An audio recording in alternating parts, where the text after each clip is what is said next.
On the issues that you raised, let me first thank you for making time to come to celebrate with the school on its 60th year and the good performance that they did in KCSE last year. On matters, the funding model, as you are aware, the funding model was undergoing a review, as at the time the court then ruled that it is null and void. We've made an appeal and we made an application for stay of that ruling because we think the judgment was erroneous. Secondly, the team that was reviewing the funding model, looking into a number of issues that related to it, including the MTIs, including the cost of programs, including issues related to the reviews and the appeals that the students had made, were in the process of completing the report. The report is likely to be completed this coming week, and after we look at it, we'll review the model and make sure that it is a model that is going to be fit for purpose for the next cohort. The cohorts that were affected by that ruling, in terms of first years and second years, we were able to ensure that resources were released to them using other programs that we had in place, and other methods that we had in place, and the resources have already been released to the students as we speak.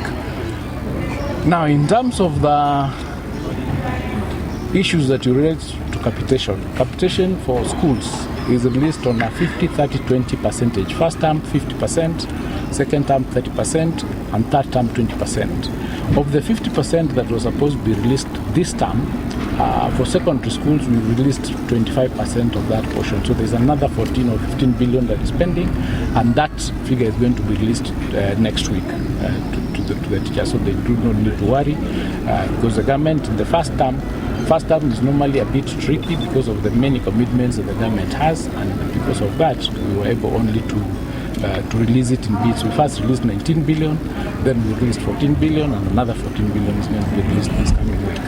So that is already being attended to, and we are aware of the strain that the schools are going through, and we are doing everything possible to make sure that the resources arrive in school for them to be able to continue.